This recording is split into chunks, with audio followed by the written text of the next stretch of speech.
क्या आप जानते हैं कि बिहार की शिक्षा व्यवस्था को सुदृढ़ और मजबूत बनाने के लिए कितने हजार करोड़ रुपए सालों साल खर्च किए जाते हैं?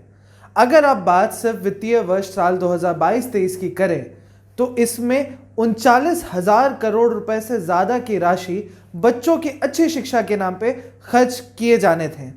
लेकिन क्या इससे बच्चों की अच्छी शिक्षा सुनिश्चित हो पाई? खैर, ये बात किसी और दिन करेंगे, लेकिन आज एक गांव की कहानी जानने की कोशिश करते हैं। उस गांव की कहानी ये है कि 39,000 करोड़ रुपए पूरे बिहार में खर्च करने के बाद भी इस गांव के बच्चे अपनी पढ़ाई छोड़ देते हैं। लेकिन इसकी क्या वजह है कि इतने ज़्यादा राशि के बावजूद इस गांव के बच्चे, या यूं कहा जाए कि उस पूरे प्रखंड के बच्चे, अपनी पढ़ाई छोड़ देते हैं?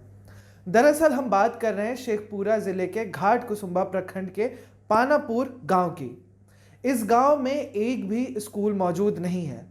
पहले जब ग्रामीणों ने इसका विरोध किया और सरकार से ये निवेदन किया कि हमारे गांव में एक स्कूल खोला जाए, तो सबसे पहले सरकार ने जो तर्क दिया वो ये कि यहाँ पे स्कूल खोलने के लिए हमारे पास ज़मीन नहीं है। ग्रामीणों ने तुरंत इसका उपाय किया और अपने गांव की ज़मीन सरकार को स्कूल खोलने के लिए दे दी।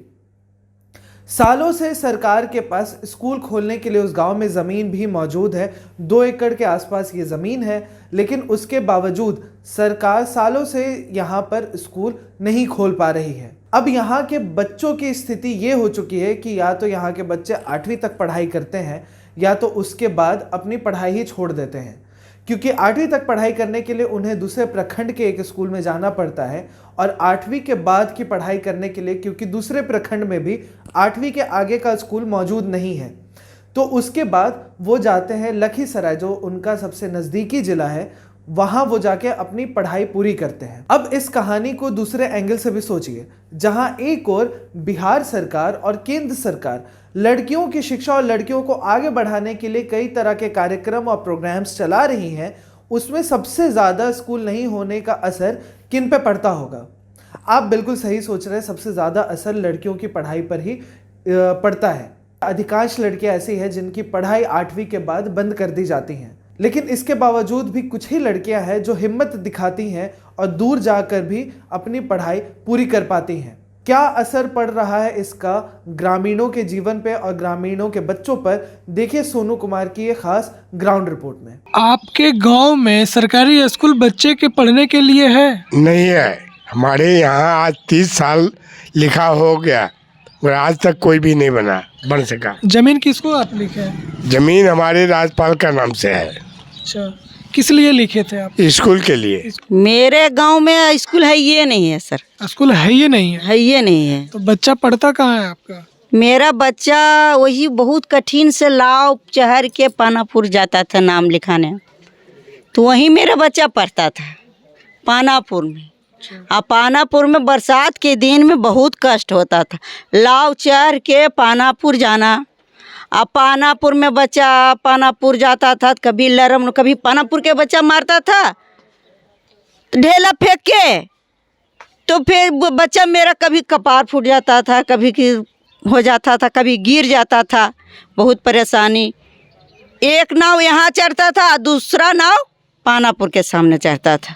में परेशानी यही है कि जब से हमने स्कूल को जो हम लिखाया स्कूल का ज़मीन 1990 में, हम सोचे कि सरकार को पास हम लेटर भेजें, पत्र भेजें, चिट्ठी भेजें, है ना, जो राज्य सरकार को भी, तो हम सोचे कि कहीं भेजने के बाद कुछ सरकार इस पर मदद करके स्कूल बना दे, और इसमें हो सकता है जो हम पढ़ा रहे हैं इतना दिन से, हो सके सरकार सेलेक्ट कर दे। तो आज तक तो हम देते थे हैरान हो गए, कुछ मिला ही नहीं, ना स्कूल बना, नहीं तो हम जो तो यहीं पड़े रह गए। यहाँ पे स्कूल नहीं है।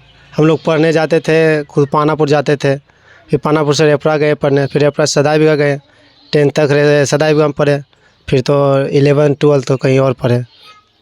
सरकार लगातार बदलती है, संसद बदलते हैं और यहाँ का जो क्षेत्रीय विधायक हैं वो बदलते हैं, पर आपके जो पंचायत है उसका विकास जो शिक्षा के नाम पे राजनीतिक होता है वो शिक्षा नहीं बदलता है। तो क्या शिक्षा इससे बढ़ावा मिल रहा है या शिक्षा कमज़ोर पड़ रहा है? शिक्षा कमज़ोर पड़ रहा है।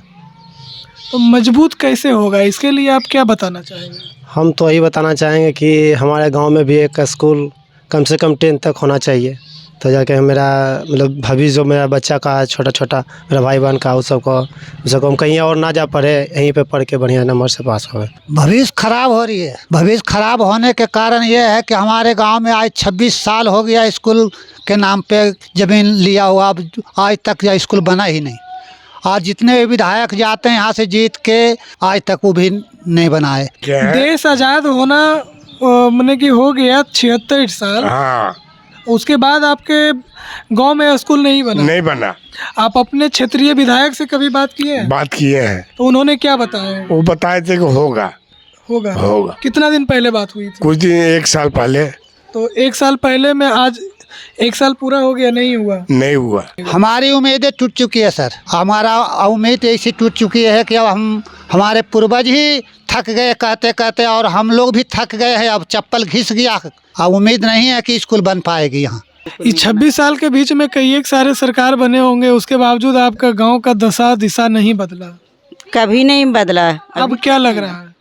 अब जो वही एगो पुल बन गया है, इससे कुछ बदला है, रोड कुछ हुआ है, स्कूल तो नहीं है बना। तो बच्चे पढ़ने के लिए कहाँ जाते हैं आपके? बगल वाले गांव में जाते हैं, बहुत पूरी परेशानी होती है गांव में। कभी कोई बच्चे, आधा बच्चे तो जाते हैं, आधा बच्चा वो भी नहीं जाता है पढ़ने के लिए। जब भी चुनाव होती है तो शिक्षा पे, बिजली पे, रोड पे वादा किया जाता है। हाँ। ये वादा अब अधूरा पड़ा हुआ है। सबरे वादा अधूरा पड़ा हुआ है। तो सरकार से क्या मांगे करना चाहेंगे? हम तो यही उम्मीद कर रहा हूँ कि हमारी स्कूल बच्चे के लिए बन जाए। आशा तो बहुत टूटिए गया, लगता कि नहीं है बनेगा मेरा गांव में स्कूल, इसी मेरा गांव का बच्चा मुरूखे रहेगा। आपने शेखपुरा के ग्रामीणों को सुना कि किस तरीके से एक महिला ये बता रही है कि सरकार वहाँ पे पुल तो बना रही है, 2 पुल का निर्माण कर रही है, लेकिन एक स्कूल नहीं बना पा रही है। शायद इस सरकार के एजेंडे में शिक्षा से महत्वपूर्ण सिर्फ पुलों का निर्माण करना ही हो गया है।